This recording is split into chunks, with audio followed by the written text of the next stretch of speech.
yang serius untuk jadi presiden, bukan yang main-main untuk jadi presiden. Pada segmen terakhir ini kita akan menyimak pernyataan pamungkas dari masing-masing calon presiden. Kami mohon para calon presiden untuk maju ke panggung menyampaikan pesan penutupnya. Baik, kami persilakan kepada bapak-bapak calon presiden untuk kemudian merapat menuju ke panggung utama.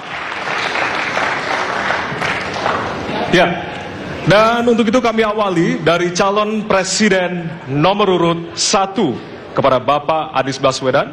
Waktu Anda 2 menit, dimulai dari sekarang. Di sini. Silakan, Bapak. Saya rasa kita sama, rakyat Indonesia, saya, kita semua.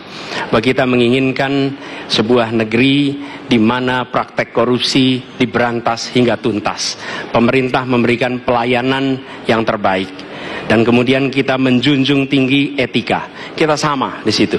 Karenanya saya ingin sampaikan kepada semua bahwa saat ini kita di persimpangan jalan antara tetap menjadi negara hukum di mana kekuasaan dikendalikan oleh hukum, atau kita menjadi negara kekuasaan di mana hukum diatur dan dikendalikan oleh penguasa.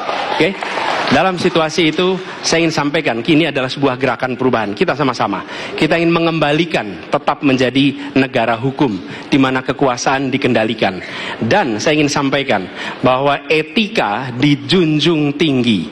Ketika terjadi pelanggaran etika, jangan bersembunyi di balik keputusan hukum. Justru kita harus mengatakan bahwa tugas dari pimpinan tertinggi memberi contoh. Bila ada pelanggaran etika, maka itu adalah mendasar. Bila tidak, maka ke bawah, ke seluruh rakyat, semua akan kompromi. Dan praktek orang dalam yang tadi saya sampaikan akan merusak sendi-sendi kehidupan bernegara kita. Rusak kita. Karena itulah penting sekali kita menjunjung tinggi etika. Dan itu dilakukan oleh siapa? Dari mulai calon presiden sudah diuji. Apa dia kompromi atau tidak pada etika. Ya? Lalu bagi anak-anak muda. Anak-anak muda, kita semua menyadari pemilu ini tentang masa depan. Anda pemilik masa depan. Saya yakin Anda akan memilih yang serius untuk jadi presiden, bukan yang main-main untuk jadi presiden. Dan ketika kita berbicara tentang masa depan, maka saya ingin sampaikan kepada semua, kebebasan berpendapat akan dijamin. Kita tidak mengizinkan lagi situasi di mana orang takut. Maka itu saya sampaikan, Wakanda no more, Indonesia forever. Waktu Anda habis, Bapak. Baik, selanjutnya kami persilakan calon presiden nomor urut 2, Bapak Prabowo Subianto untuk menyampaikan pernyataan penutup. Waktu Anda 2 menit, dimulai dari sekarang. Terima kasih, saudara-saudara sekalian.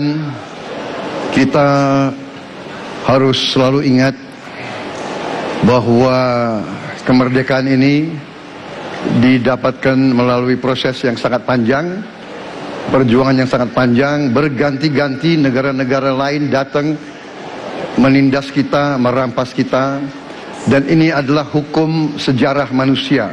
Yang kuat akan menindas yang lemah. Kita bersyukur kita sudah bangun suatu negara yang memiliki demokrasi dengan segala kekurangannya. Kita bersyukur semua pemimpin telah membantu menambahkan kemajuan kita. Kita ingin lebih maju, kita ingin lebih baik, kita ingin lebih adil, kita ingin hilangkan kemiskinan, dan kita ingin hilangkan korupsi. Kita negara yang sangat kaya, kekayaan kita luar biasa. Kami, Prabowo Gibran, Koalisi Indonesia Maju, siap melanjutkan fondasi yang sudah dibangun oleh pendahulu-pendahulu kita. Kita yakin Indonesia akan melompat menjadi negara hebat, negara maju, negara makmur, negara adil. Hanya dengan demikian. Tetapi syaratnya kita harus rukun, kita harus bersatu, kita tidak boleh menghasut, memecah belah. Kita tidak boleh untuk kepentingan sesaat, untuk kepentingan jangka pendek, untuk kepentingan diri kita, kelompok kita, kita tidak boleh mengorbankan persatuan, kesatuan, kerukunan bangsa Indonesia. Hanya dengan kerukunan, hanya dengan kearifan, hanya dengan kebersihan jiwa, tidak dengan permainan kata-kata retorika, tapi sungguh cinta tanah air, Indonesia akan maju. Habis, Negara Bapak. hebat. Terima kasih. Terima kasih. Baik. Ya. Dan yang terakhir kita akan menuju ke calon presiden nomor urut 3, Bapak Ganjar Pranowo. Waktu Anda 2 menit dimulai dari sekarang. Terima kasih. Ini panggilan sejarah buat Ganjar Mahfud. Ganjar seorang anak polisi berpangkat tidak tinggi, bertugas di kecamatan. Pak Mahfud, bapaknya pegawai kecamatan. Kalau kita berada pada momentum yang sama, kami dan Pak Mahfud ini adalah orang kecil yang kalau bapaknya rapat kira-kira anggota Forkompimcam. Kami hanya di level kecamatan. Kami telah terbiasa mencoba mendengarkan keluh kesah rakyat. Panggilan sejarah inilah yang kemudian coba kita klasifikasi dari seluruh persoalan yang muncul. Bagaimana kita memberikan